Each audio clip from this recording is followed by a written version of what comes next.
So apologies there, but here we go. Really big match between Team Caliber and Macroroni and Cheese. Two of the top teams in Nexus Gaming Series. Sounds like a broken record, Jason and I, but that's because it's my fault.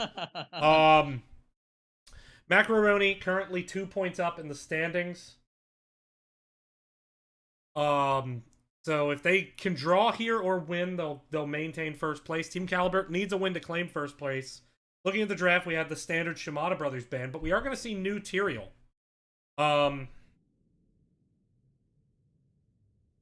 Yeah, Tyrael's been a very strong pick in the meta recently.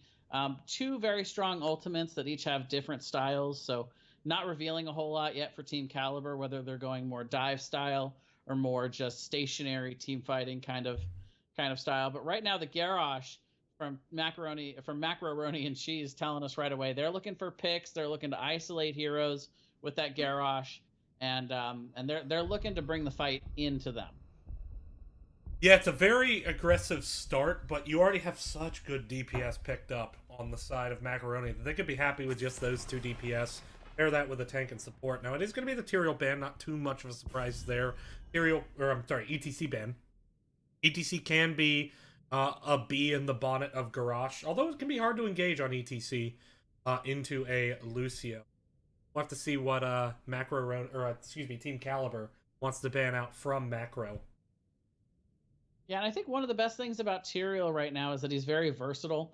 I usually wouldn't put him in the main tank category, but he could fill that role if you really needed him to.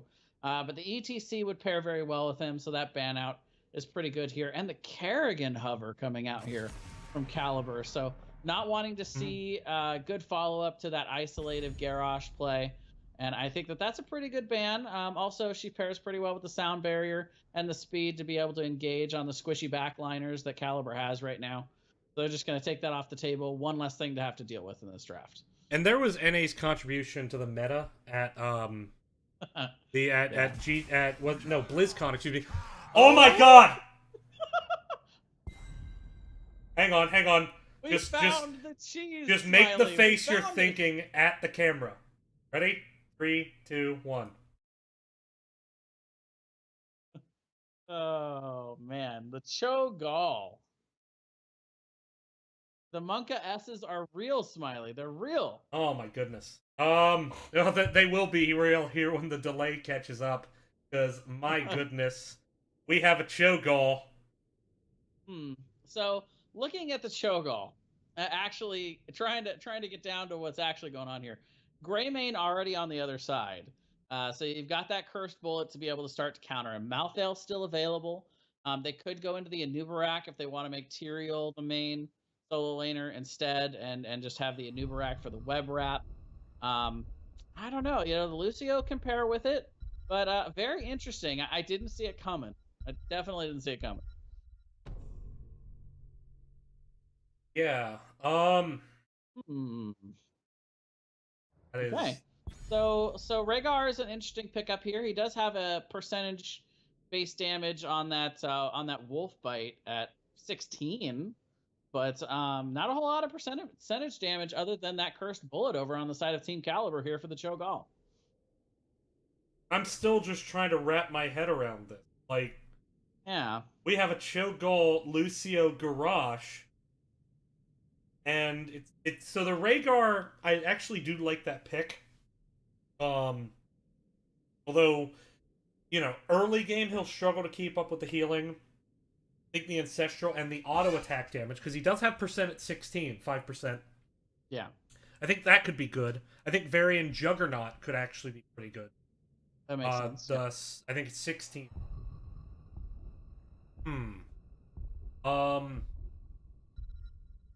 What is this? This last pick presumably has to be some kind of range damage.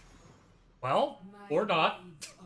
Wow. Holy aggro, Batman. Macroroni and Cheese are going to be looking to bring the fight to Team Caliber now. And, wow. Okay, so honest question. Post 16, how does anyone on Macroroni die? With Rejuvenesca. Yeah. And ignore pain. If they die, the Lucio is really their only hope at it, really, I think. This is such a weird draft, and it's game one has already lived up to the hype. Yeah. Like we actually get to watch this game be played, and I am happy about this. I just thank you for giving me the best seat in the house. I appreciate it. but Wow. but seriously, do you think this is just full dive coming out from Team Caliber with the response here to the variant? Because they've got this possibly they could go with the judgment and into taunt into the damage from Greymane and say you back here. They I could think possibly into maybe go after Lucio and then try and get the reset. I think there's a lot of ways to protect Lucio though, because there's the AoE taunt, Garage, there's Hammer of Justice and Twisted Nether, and there's like a Leap or Wrath of Berserker, probably Wrath of Berserker, because they'll want that damage. But anyway, we got seats to the biggest game in town. Here it is, Team Caliber versus Macroroni and Cheese. Game number 1, Tomb of the Spider Queen. And on Team Caliber, we're going to have John on Varian. We're going to have Scooby on Tyrael. Jazz going to be playing the Li Ming. Enigma going to be on Rhaegar. And Say You Back going to be on Greymane. Go ahead and introduce Macroroni for us. On the right, Macroroni and Cheese with next is Externus on the Sonya. Amon on the Lucio. Huff Money is going to be on the Garrosh. Lol Dodostosis is going to be on the Gaul, and Winter Harte is going to be on the Cho. And here we go. It's going to be interesting to see where this game goes. Looking at those level 1 talents, we do see the W build, the Cocktail, the Wolf Bite, not too surprising talents really anywhere. Although Lucio going with the stack and kill talent, so we will have to keep an eye on that one. But already Wintosis, Winotis, excuse me, gonna be taking a bit of poke damage, but turning it right back around. Yeah, right away, both teams sending their solo laners to the bot. It will be Tyrael versus that Sonya. And the 4-man rotation standard should favor the side of Macroroni and Cheese a little bit here with the wave clear that they have from the Cho'Gall. But we'll have to see, especially with that extra speed coming in from Lucio, they can rotate more quickly. Yeah, there is the better speed. There's decent wave clear on the side of the Cho'Gall. Sonya actually coming up to help with this mid-rotation, be a bit aggressive. Garrosh getting some good stun value, but Cho'Gall already back up in the top. Sonya rotating back down to bottom. Be interesting to see how these rotations continue to develop, but it looks like the Cho'Gall comp is winning, and there's a flip onto Rhaegar. There's the charge coming in. Enigma doing quite a bit of damage. Runic Bomb coming out, but no kill yet. Yeah, definitely also going to be superior sustain here coming out from Macroroni and Cheese with that Lucio. Rhaegar is going to struggle to be able to keep up with the poke damage here of the Gaul. And so we'll have to see how much of that is effect. Right now, Macro is just completely dominating the rotation game. They are. And now a Cho'Gall comp used to be an early game comp, but he actually gets pretty strong into the late game these days. Now, it'll be interesting to see what Rhaegar does. Do we maybe see Rhaegar go with that tidal waves and mana cost reduction to try to keep up with this poke? Possible. I still think we'll probably see a focus onto the healing totem just to make sure that Varian and Tyrael can stay alive with that. But Sonya, not super winning this bot lane. Tyrael actually holding his own pretty well. Yeah, and this day and age with all the changes, you don't really have to clear the lane quite as actively because you don't have to worry about the Ooh, once ammo. again a flip onto Rhaegar here in middle, excuse me. As Cho'Gall goes in, is there the poke? The boop comes in, but Rhaegar survives, and Lucio gets turned around on. Drop the Jabatids in chat, folks, because they are well earned. That was an excellent bomb over the wall, securing Rhaegar, and that's going to be the first kill for this game, at least for Macroroni and Cheese. And that's what they're going to need. They're going to need good coordination between the Cho'Gall to be able to really give them that advantage here. And next Eternus, clearing up this bruiser camp at the moment. Lucio going to come in. Amon, just watching, looking out for the teammate. Huff Money coming down to make sure they don't lose any soak. But, you know, overall, Cho'Gall's still holding the lane, even with that camp commitment. And now with that spell armor into a Li Ming Greymane, you know, they could actually do some damage here without even getting a spider wave, excuse me. Both teams prioritizing getting those camps as soon as they had the opportunity to rotate out, and now we're going to see a rumble in the mid. Yeah, and this is going to be very, very interesting now. Sonya using the hook, getting onto the point. Because this fight is under the towers, that does improve the longevity of Team Caliber's amp, but even with just all the wave clear and the 5-man push, big stun, already a quest completed there by Garrosh. That could get pretty interesting.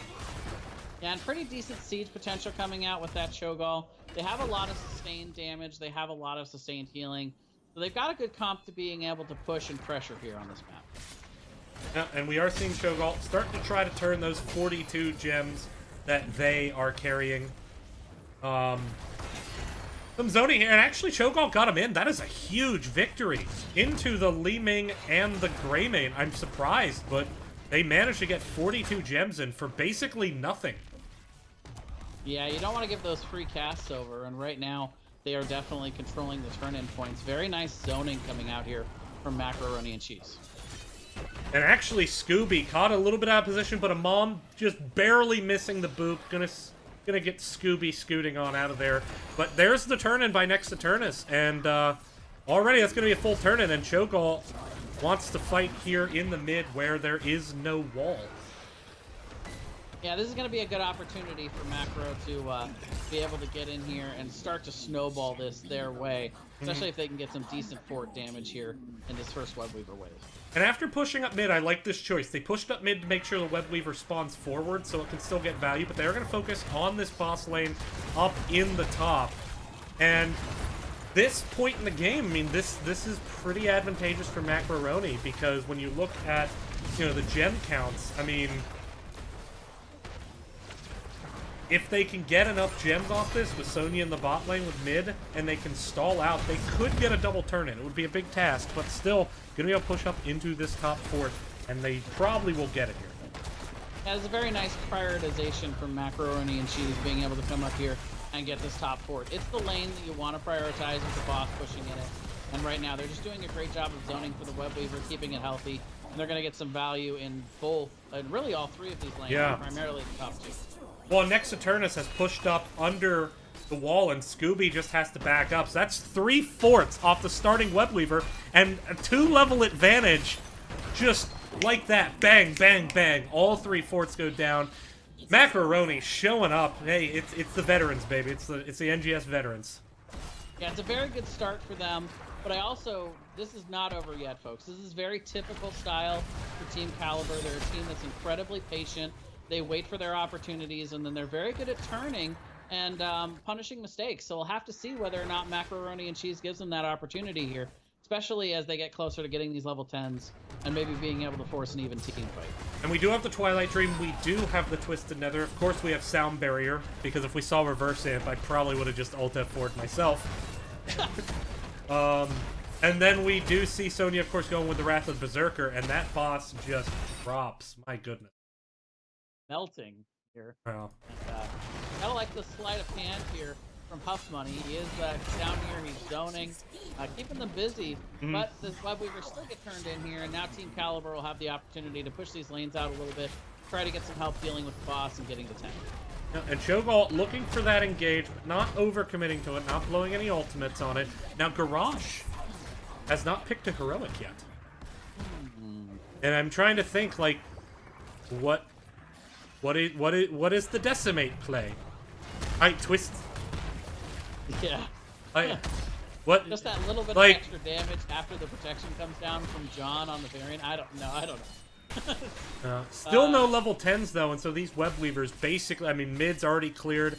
Sonya's clearing up bottom now. Top, you know, it's so pushed back, it's not going to realistically get any value. And we're seeing, you know, just cry havoc and let's flip the dogs of war as Macroroni. They're like, all right, yeah, we're just going to take a keep wall during your Webweaver phase, you know. Yeah, a little counterintuitive, but it is going to be Decimate coming out here. So, I don't know, maybe I sold him with that argument. Yeah, well, looking for the fight now, actually, up in the top, is Team Caliber, trying to get something 10 into equal talent here. There's the taunt onto Huff Money. There comes the focus. Sound Barrier, they're going to land. Greymane flipped over the wall. Greymane in a bit of trouble. Finds the Sanctification and the Ancestral. Going to be able to get away, but a lot of ability blown there. Trying to get a kill onto Huff Money. It doesn't happen. And there's the Twisted Nether doing quite a bit of damage. Protected out by Varian, but Greymane once again getting separated out. And there's the taunt on the Cho'Gall, trying to turn around. If Cho'Gall goes down, this would actually be a benefit, but Cho'Gall now starting to get the heals. There comes the chase all over Enigma. Enigma trying to get away, but Enigma is not. Is Jazz going to be the next to fall? Jazz is the next, and oh my goodness, the Twilight Hammer comes in, and Macroroni and Cheese just 5-man wiped the members of Team Caliber. My goodness, they are here to play. Yeah, they are definitely showing up tonight. And I gotta give a huge shout out to Amon there. A huge sound barrier. And you're starting to see the synergy between Lucio and Garrosh. As Garrosh takes less and less damage when he gets to low health, the sound barrier comes in and he continues to take little damage while Amon's able to heal him up. The sustain is good. They push in the top lane, and with their level advantage, they get a huge team fight win, and now they're really snowballing. And there's the Decimate play. It was the additional slows. Paired with Lucio, he was able to get in the middle team, keep them slow, and let the Cho'Gall engage off of that. It worked out really well, plus you got that bit of extra damage. They have so much damage that they don't need taunts.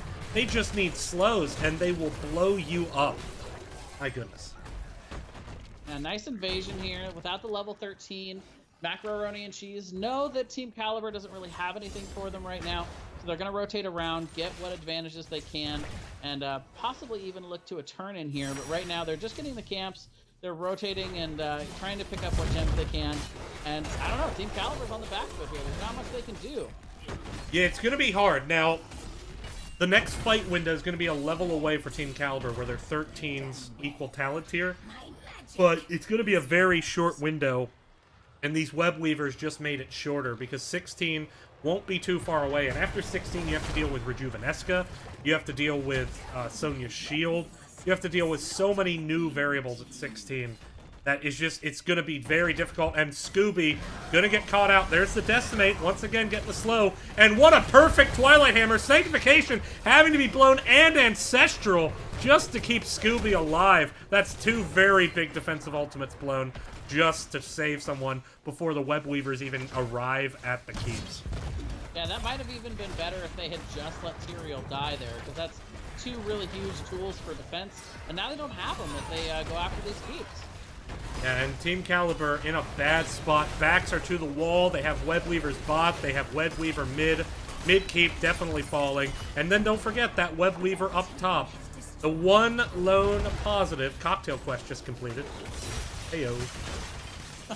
Well, at least there's that. The level 16 is here. 2 talent tiers, 4 levels at the moment. And I don't know, this just keeps looking worse for Team Caliber. They try what they can do here to defend. Yeah, Team Caliber, it's a no-win situation. They have to just try to find a kill. They have to try to hope for a mistake. But this Cho'Gall comp has just been tearing them apart. And, boy, they have not known how to respond to it.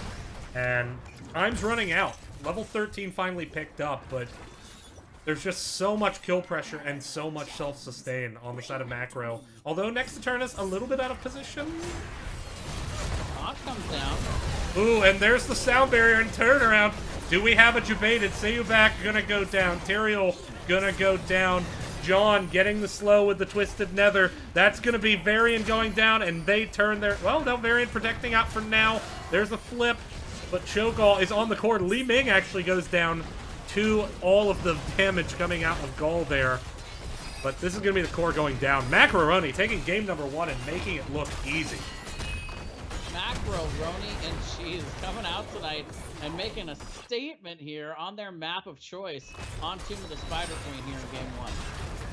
They looked really, really dominant. They had a great comp ready to go. A comp that is, you know, certainly cheese, but, you know, there is such a thing as good cheese. I had some for lunch. Free. It was very good. But, very, very strong showing. That Team Caliber needs to come back strong in the next set. They really do. Yes, Illidan would be ashamed. They were not prepared for this Cho'Gall comp here in game 1. They had 2 picks to be able to try and round out their comp, to be able to do something against the Cho'Gall, and they just never really got the opportunity. Team Caliber thrives on being able to patiently wait until their opponents make a mistake. But what happens when that mistake never comes? They were never able to really force anything. And, you know, Macroroni and Cheese did exactly what they wanted all game long. And there was never really any strong resistance from Caliber there. Yeah, well, with that, we're gonna take a brief break while we get set up for game number 2 of this epic matchup. Let's hope with game number 2 though that we can see the series live up to its hype, and Macroroni claims game number 1. Let's see if we can get a close one next time. We'll be right back.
Alright, and here we are, jumping back in game number 2. Battlefield of Eternity. Gonna be the pick. This was Team Caliber's pick, so hopefully they have something prepared to come back after that. After basically getting dominated in game 1. Hoping for a good series here. Let's see if they have something in their pocket. Yeah, and you gotta suspect that Macroroni and Cheese had that plan all along to play the Cho'Gall on Tomb of the Spider Queen. We'll see if they've got a plan for Battlefield of Eternity, or maybe this is Team Caliber's opportunity to come out with a surprising comp. We'll have to see. I mean, this map has such a unique drafting style. Well, maybe unique, distinct. There's very specific things that you do on this. And sometimes that can make breaking out some type of cheese easier, but other times it can be harder because it's predictable and countered when the hero pool gets narrowed a lot. But we're going to see the ETC ban and the Genji ban and then immediate Hanzo pick, so wasting no time in draft once again. Yeah, the Hanzo very strong on this map. He's got the strongest immortal damage in the game, especially post 7. It's just completely ridiculous. But Lucio coming out this time on the side of Caliber. We'll have to see if they have made this adjustment and are prepared this time around for the Hanzo.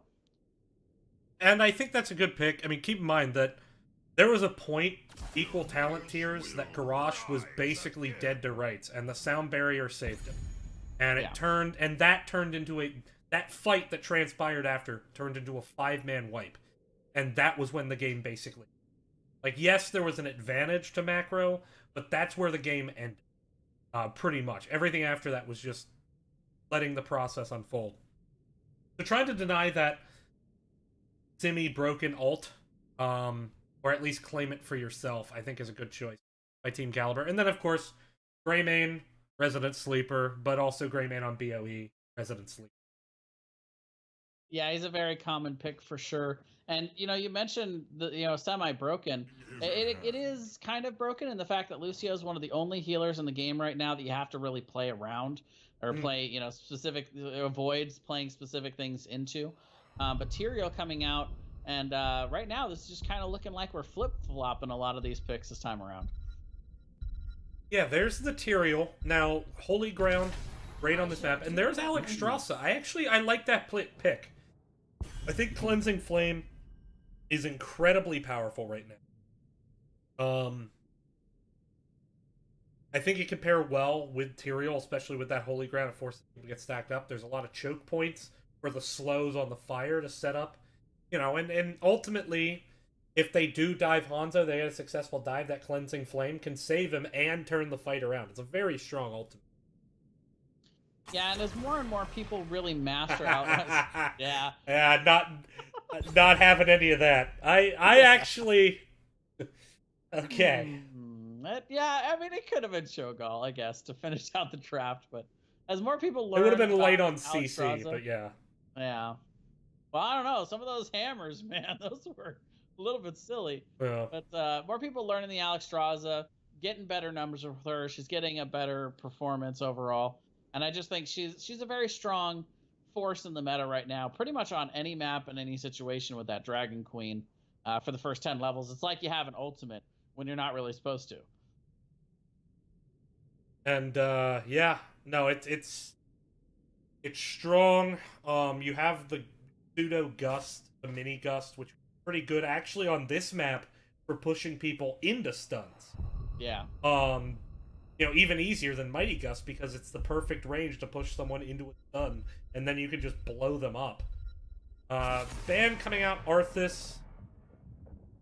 Not too surprised to see that. Arthas has that good block. He has that good zoning. If you can get onto Alex, the only way she can really get away is to either blow a dragon or a cleansing flame. But he's a strong solo laner and pseudo tank. That's a Greymane and Lucio well. So I think it's a pretty good targeted ban. Be interesting to see if that's also maybe a precursor to something that Mac and Cheese wants here.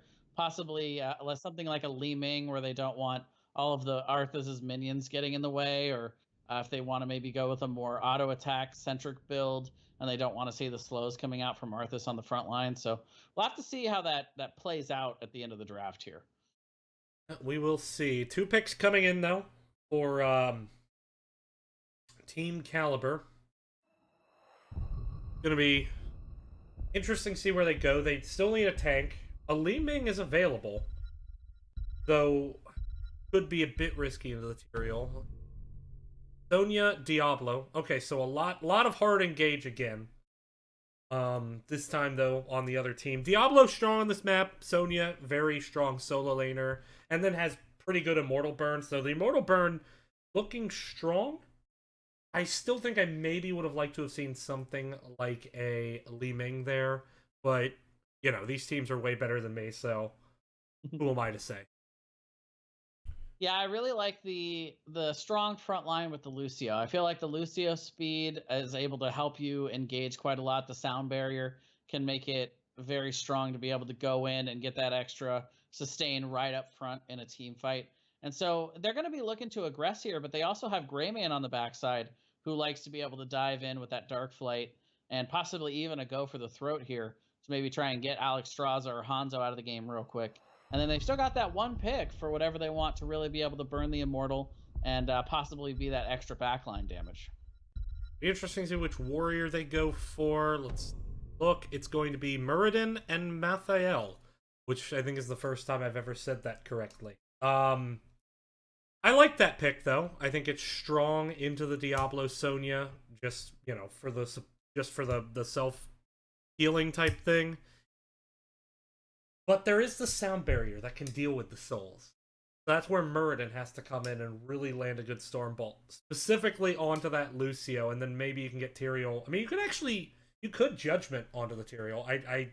I can't imagine we would see it. I think Sank into APOC is too much, but it's Wall of Crazy. It's up there. Yeah, you talk about the possible Judgment play. there I any doubt it'll chance we get happen, but is there any chance we get a last rites with that? Hmm. Could be an ah, interesting way to try and delete the Lucio, but I don't know. actually, you know, you say that. I have seen a little bit of Last Rites lately in a Yeah, it's couple of games, and I've been seen it. puttering around a little bit, you know? Well, but I've seen it specifically as a counter to Lucio Mm-hmm. because it doesn't care about sound barrier. Right. Cassia going to be the last pick. This is a very strong engage from Team Caliber. Yeah, they constantly want to be moving forward, and Lucio is able to help them stick onto targets. And there's not really a whole lot of disengage over on the side of Macroroni and Cheese. So once the side of Caliber decides they want to go and engage, how does Macroroni and Cheese really stop that? Yeah, it's. By the way, I just want to thank everyone for tuning into Nexus Gaming Series. Watch this. This is such a hype matchup. You know, hopefully Game 2... I mean, Game 2 has potential to live up to that.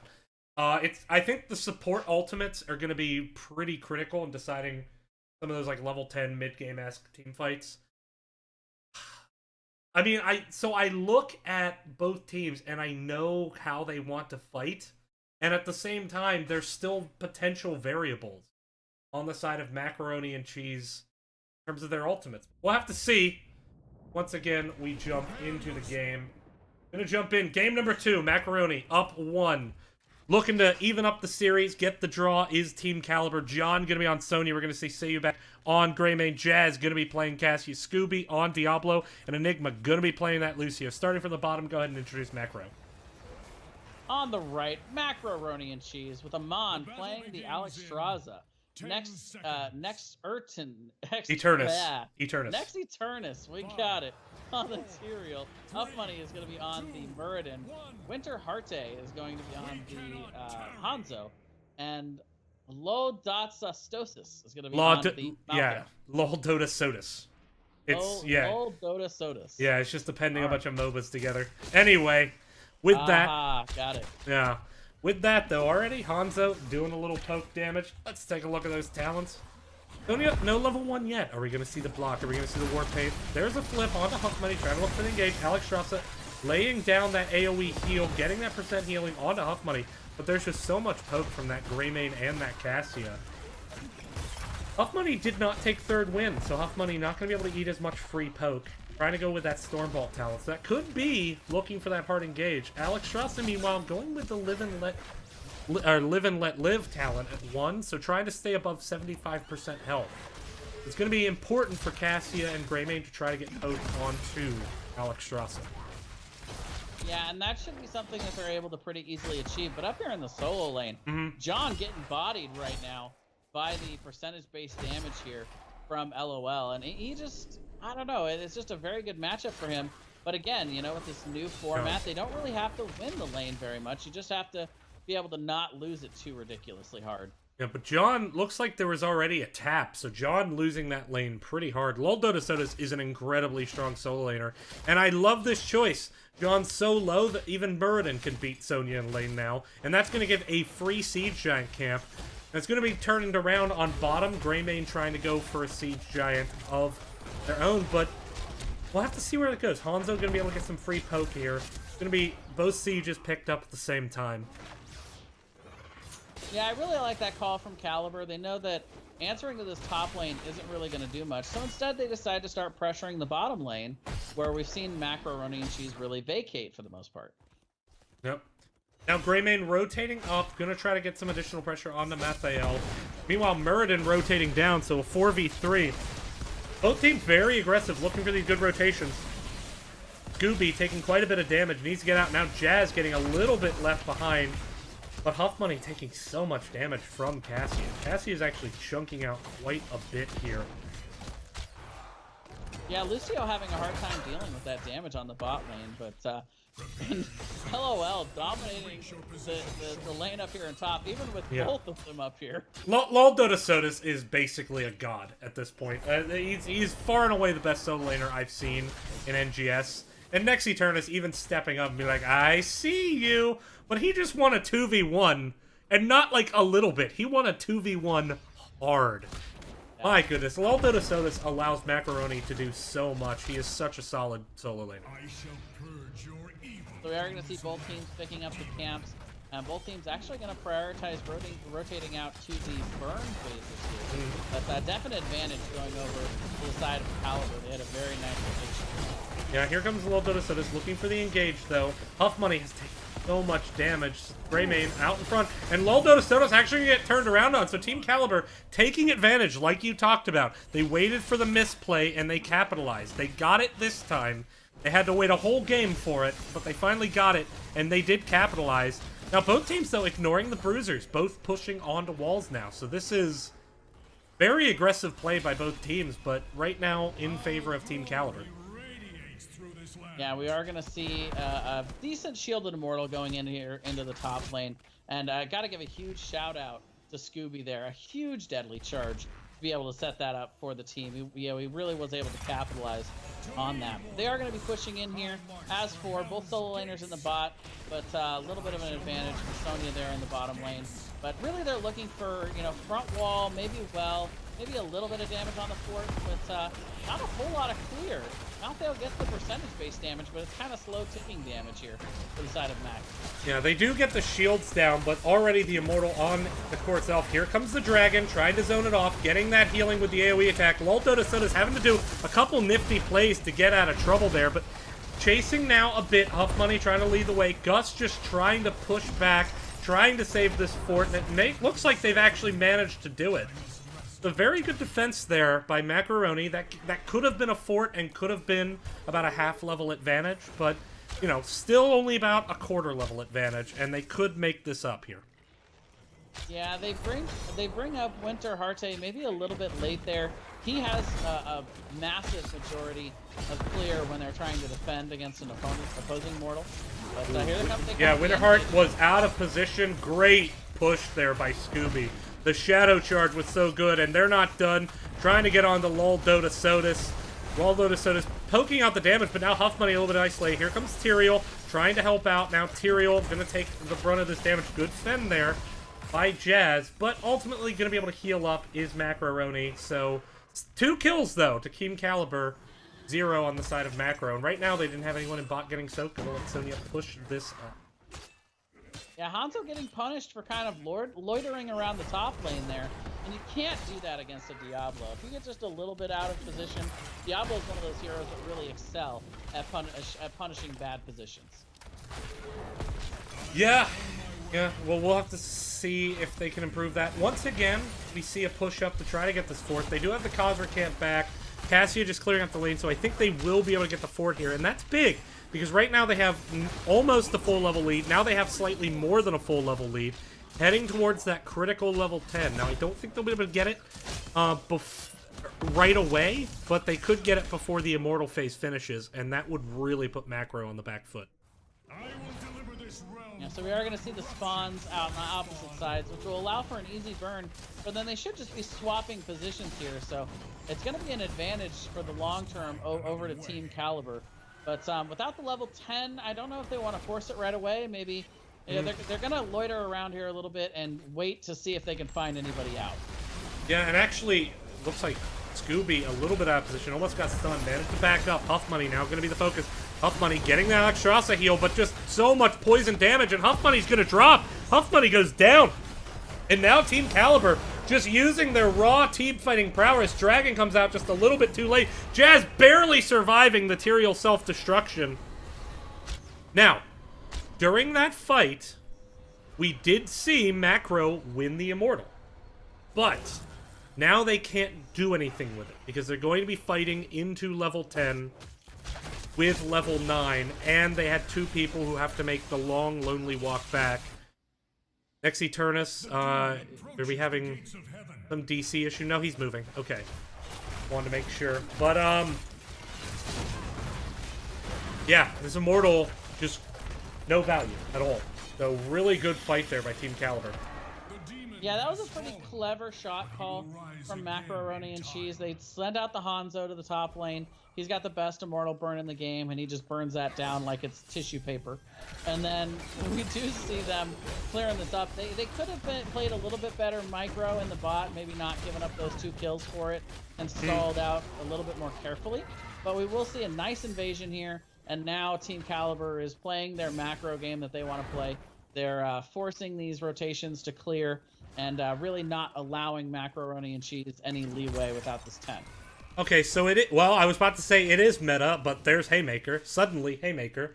Although Haymaker can be meta, certainly with that Tyrael Sanctification, trying to isolate someone out, but it is going to be the Sank, it is going to be the Tormented Souls, and it looks like with the 5-man push bot, Mathael rotating in, but Lil Dotasotis coming back up towards the top, or just actually thinking about the engage. What to see. Here comes the push in towards the bot with the Khazra camp. This could be a 5v5 fight. Death Shroud comes out, didn't connect on anyone, but actually Tyrael jumping in now. Neither team really hard committing to the fight, both definitely threatening though.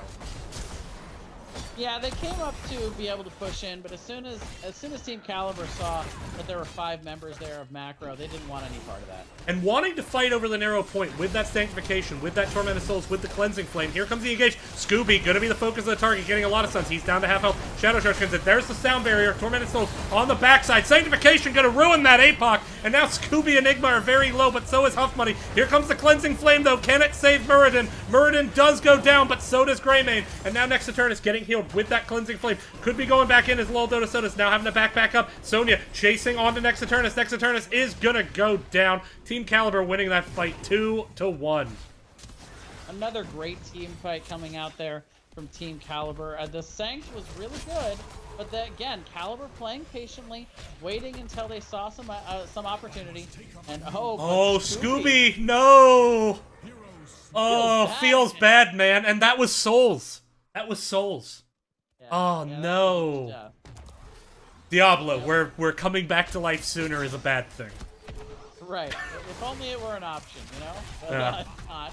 And so we are going to see a little bit evening out here, but still a huge advantage for Macro right now in terms of the Immortal. Well, in terms of structural damage, and there is the Bruiser camp and pod, so this is a bit of a faster game, but a huge 3-man Dragon Arrow trying to set up a kill on the NGS. There's the Lightning Ball, trying to get some damage. Next Eternus, very low. Next Eternus is going to go down to the Lightning Ball. Can he get on the Jazz and gets kill? He cannot. And Sonya diving in onto Huff Money. Huff Money having the Dwarf toss out of there just to stay alive. Don't those sodas on the wrong side. There comes the blind. Charge coming in. Ooh, a very clever race strike there by Lol Dotasotis, but I don't think he's going to be able to get away. The chase is still there. Sonya finishing with the Ancient Spear, and now it looks like Amon getting focused down here by Lucio. Huff Money doesn't need to come in and peel. Amon should be able to get away, but this is going to allow the Immortal burn to happen. This Immortal was so close to being finished, but it was not. 517th health, and they are still going to be able to come in and contest. They should be able to get the Immortal here. They should with a good... Ooh, but here comes the big defense. There's the stun on the Scooby trying to set up. They do get the Immortal down. They have about 6,000 shield. So it's not all lost, but they are now going to be fighting into level 13. Yeah, and right now, Team Caliber just kind of biding their time. As long as the shields are not huge, there's not going to be a huge gain from any of these Immortals until we hit the late game. And so they're doing a very nice job of playing the macro game. Really but a hard engage. Sanctification going to nullify out the APOC. There's the big 4-man turnaround with the Dragon's Arrow. Sound Barrier comes out to disrupt the Tormented Souls. Alex Strassa trying to use the Cleansing Flame. Huff Money very low, but so are all the members of Team Caliber. And now Tyrael trying to enable Dotasotis to go back in. And down go 2 members of Team Caliber, and the chase is on. Scooby is low, Sayubak is low, Enigma is low. This is going to be the fort going down, but it looks like Macroroni wants to continue to fight. Finds the Stormbolt on the Greymane. Are they going to get the follow-up? No, the Holy Ground does not connect. And there, Macroroni may have just gotten themselves, not just back into the game, but they may be able to get themselves a lead here. My goodness. Yeah, that was exactly what Macroroni and Cheese needed here in this game. Just a slight overextension, this time from Team Caliber. Getting a little bit too greedy, trying to get that combo throw with the APOC and the deadly charge in, and he just didn't quite get the suplex right. He wasn't quite able to finish that off. And then the turn was just excellent there from Macro. They didn't have the 13 at the time, but they won the team fight anyway. Yeah, it was a really good team fight. I mean, from both teams, but Macro played that so well. But now there's a charge from Scooby onto Tyrael. This is going to be a 5v5. Scooby eating that cursed bullet. There's the separation. Haymaker gonna secure the kill. Holy Ground gonna secure the siege camp. What a great pick off there. And now the talent's starting to come online for Macroroni. And they are starting to assert their muscle. This was what we were looking for when we grabbed this series. This was the game we wanted, and I'm so glad we're getting it. Yeah, these arrows from Winter have been really on point. And the follow-up has been good too. Yeah, every arrow's been 3-man, 4-man. It's just been incredible. Cursed Bullet has come out, get maximum value. And this is going to be a fort going down off just one kill. Macroroni showing no mercy, stepping up when they have the advantage, not afraid to take that fight. So we are seeing the Immortals spawning here. This is going to be a very important Immortal phase. Neither team is going to have 16 by the time we get there, but I like this call. They know over on the side of Macroroni and Cheese, they've had a very nice advantage in team fighting, so they're going to force Team Caliber to respond to them. Now, pretty much every heroic up, Dragon Arrow going to be up in 1. That was more just a denial than it was a steal because it didn't push up into the lane with the Bruiser camp. But now Loldotosotis and Winterheart a little bit out of position. That could be bad. There's the Diablo combo, and Hanzo just gets absolutely deleted before Sanctification or anything can land. Down there goes Tyrael, who died with Sanctification in his pocket. Cleansing Flame coming out to try to save Loldotosotis, but oh no, things could fall apart here so quickly. Huff Money trying to get away, and boy, 3 kills there just from a little bit of bad positioning, and Team Caliber punished and punished hard. Back and forth we go on the seesaw that is Battlefield of Eternity, and Team Caliber now is going to be getting this halftime. They're going to have a huge advantage there. Still 3 members down, and this should be free Immortal going over to them with a very sizable shield. And they've got both of these forts down, so they should be looking at keep here. Yeah, they'll definitely be looking at keep. This will be a full shield Immortal. There's the Dragon's Arrow trying to come out onto Lucio, but not able to secure the kill. That is a big ultimate use. It's gotten them so much value, but it's going to be on cooldown for a bit. Tyrael trying to look for some kind of separation with Holy Ground, but it's not there. And this is basically a 90% Immortal shield. I'm going to have to ask Enigma if that was on purpose, whether him stepping forward into that Dragon's Arrow, because he eats it, and there's only 1 stun. There's almost no damage into the Immortal for the Lucio, so they don't really sacrifice anything. And then they just get the Immortal that much faster. Yeah, Nyx Eternus and Hanzo went down to bot to get 16, so they could be on equal talent here. But you have that Rejuvenesca, you have that shield, so there's a lot of survivability now. As well as the Diablo combo can be pretty intense. Going to be a pretty masterful defense is needed here just to save the keep. And if they go badly, but there, once again, is the stun coming in onto Enigma, looking for the Sanctification. Sanctification going to be used to counter out the APOC.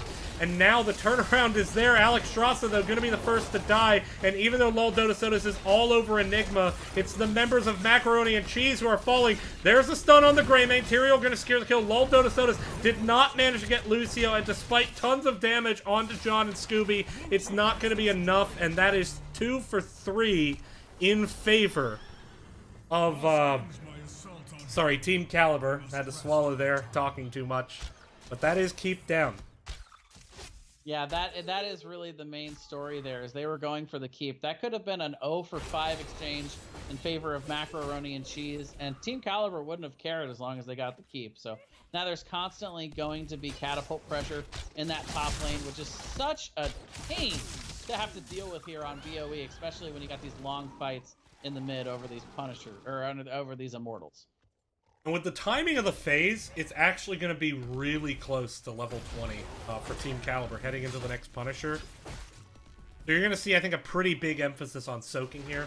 Trying to get that 20. That will net them a free Immortal. And even though it would probably give enough time for Macro to also pick up 20, would give them a very big advantage and a very big shielded Immortal if they were able to get there. So we'll see. Yeah, right now, only 3 on the Deadly Charge stacking here But they're slowly working towards that. They've got a lot more kill ability now with the extra with the extra ability for Scooby to be able to get displacement and try and punish this. This is where I expect he and Team Caliber to really excel through the rest of this game.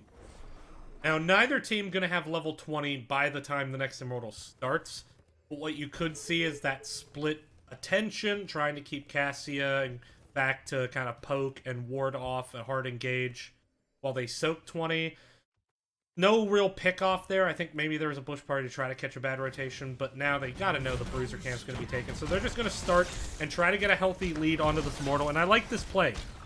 Yeah. Force the phase now, force the engagement now, before you have any worry that, you know, Team Caliber could sneak 20 by shifting someone off the lane. Yeah, and now it kind of forces Caliber to have to defend here. That is what they're going to do. They're going to rotate back. They're going to wait patiently. But this is their game. This is what they're good at. Yeah. Playing the stall game. Ooh, but there's a perfect Diablo combo, taking out Hanzo once again before the Saint can land. And every ultimate was blown just slightly too late to save Hanzo. Scooby playing so well, now finding next Eternus on the back line, getting the combo, but John's actually going to go down to Lol Dotasodas here. Now Huff Buddy trying to set up the engagement. Lol Dotasodas separate out from the team, eating a lot of damage from Fenn. Can he get on the Jazz? Cassia goes down, and now the chance is there with Alex Strasser healing, going to town. Lol Dotasodas on Enigma. Can he get the finish? He cannot, but that was such a huge win. Oh my goodness, Macroroni. They do have Katas on core, but they should be able to send someone back before they take too much damage, and that is such a major win for them. This is going to give them some serious breathing room, should allow them to get to the level 20s, where I think they have a better shot at being able to compete here. And like you said, they're not going to lose much, if anything, off of their core. They should be fine to be able to try to capitalize with Immortal. And they're actually stalling it out here, which I really like this call. It gives them a chance to clean up these lanes and really be able to take full advantage out of this Immortal phase.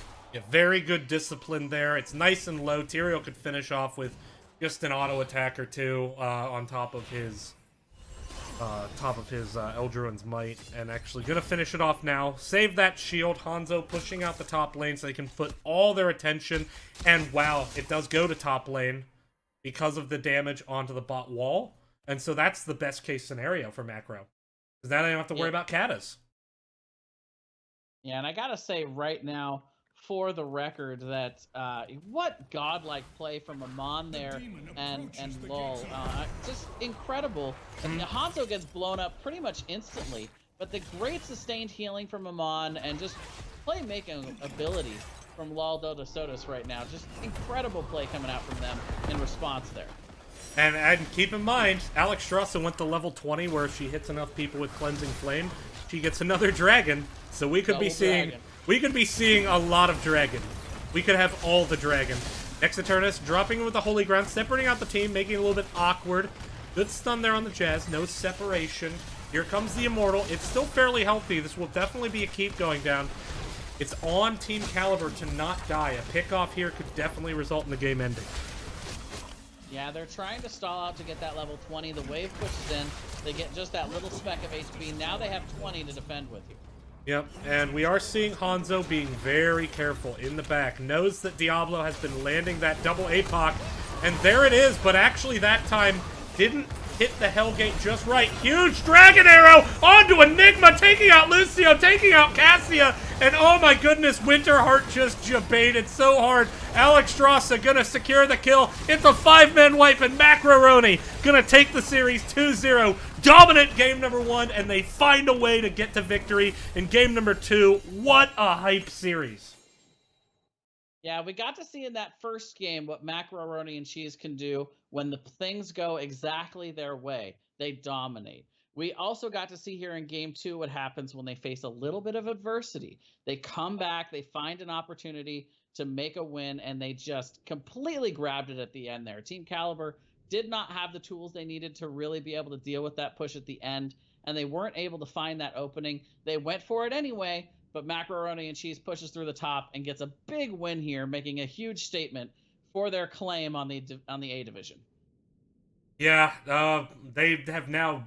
I mean, it would be substantial for them to lose first place. They have a 5-point lead over the second place. They're in very good shape, and really it stands out. I mean, they earned it. Their only loss this season came to one of the other top teams, Reborn, who actually did fairly well. I think they got to, if it wasn't top 8, it was at least top 16 in that Nexus, or I'm sorry, HTC Open Division. But we're gonna take a brief break while we try to get a post game interview with Macroroni. So we'll be back. Stay with us. Don't go anywhere.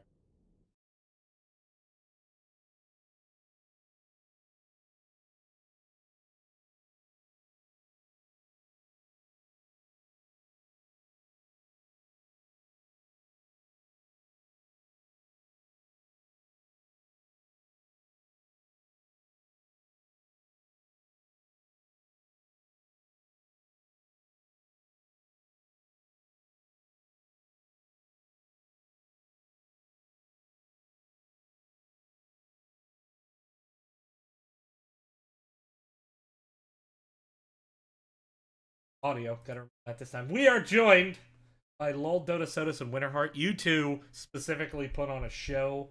Lol Dota Sodas in that last match.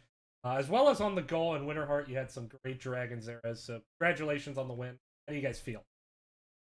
Feeling pretty good. I don't know. It was a couple of good games from us. The second game was a little bit more rough, but it happens. Well, I mean, the second game was more rough because the first game, let's be honest, was kind of a stomp. Shogal, eh? He's a good hero. Yeah, you can see in our logo. You can see the two heads. Yeah, I do have that on stream.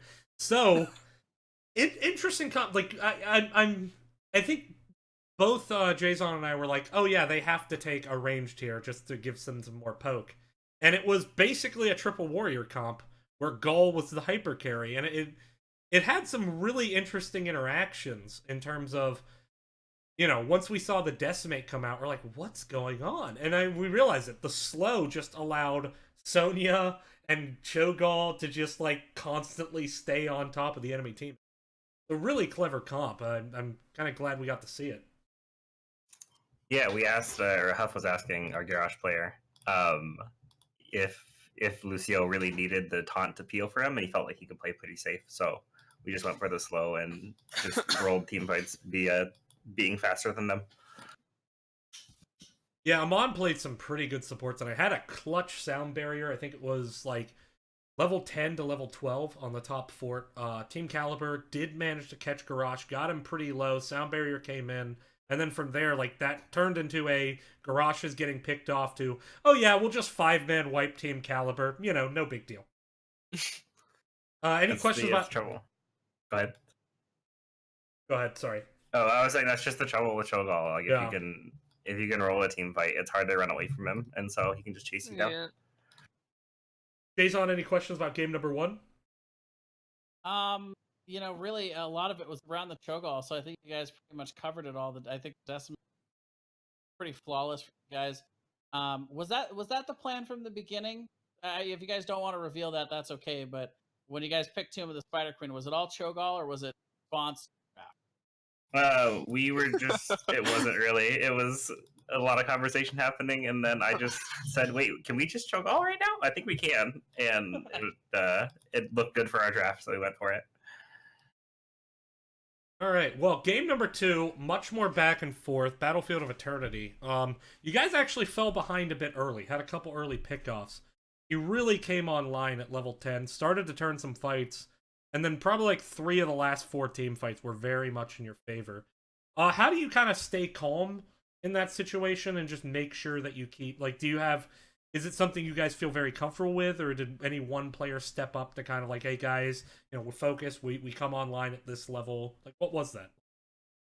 Especially after the first Immortal, like, we knew we probably weren't going to win before 7 when Hanzo gets his auto attack resets. Mm-hmm. Like, they outraced us at that point, and that's fine. We were kind of expecting that.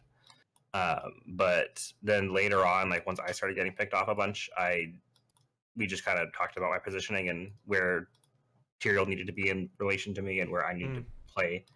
And so we ended up getting a little bit better positioning in those last few fights once we kind of recognized the problem and worked on it. Yeah, there were a couple times that Scooby on that Diablo landed kind of perfect combo and the follow-up was there. But even one of those times, it was around the bottom side of the Immortals. You guys still hard engaged 4v5 when Hanzo was just gone with the Tormented Souls, and actually came out ahead in that fight. Like, What was that like an intentional call, or was it just like, oh wait, we've already hit our R buttons? Guess we kind of have I saw their Lucio use sound barrier, and I was like, what if I pressed my ult button when he didn't have that, and that's what happened. And like we were saying from the first game, like it's hard to run away from a Lucio, so we were just gonna get chased down even if we did run. And with like Alex Trauza having 2 ults, basically 4v5 is not the end of the world. So it was they still managed to play around it. And Amon had some really good plays in that fight. It was fun to watch. You know, I'm sure from your perspective, you're like, we could have done so much better in game 2. Jason and I are sitting here like, thank God game 2 was good. Because no offense, like game 1 was not good. Like from a viewer perspective, it was fun. Don't get me wrong, love Cho'Gall comps, but like it was a 13-minute Tomb of the Spider Queen game. Like it was fairly one-sided. This one was definitely much more fun for us to. But really, I mean, you guys are just so fun to cast. I'm glad I've gotten a chance to cast you. What is it? 3 times now, I think. I'm gonna keep sniping games. So don't. Sounds good. All right. Any shout outs before we let you guys go? Just shout out to my team. Thank you guys for playing. Like we played pretty good. We were communicating really well today. I'm happy with it. And yeah, shout out to everybody from my stream who's watching. I know a couple people are here. And yeah, Dota. I would like to give a shout out to Just Edward. Fair enough. Edward Torres, another Nexus Gaming Series veteran. I assume that is who that is in reference. Yes. Yeah. All right. Well, with that, Jason, we have another match. Do we? Yeah. Oh. All right. So we're gonna get to that. That is gonna be a pretty big Division B West matchup. Team Conflict versus Amazing. We'll be right back here on the Nexus Gaming Series. Here in about 14 minutes. Get that one set up for you guys. We'll see you then. Take care.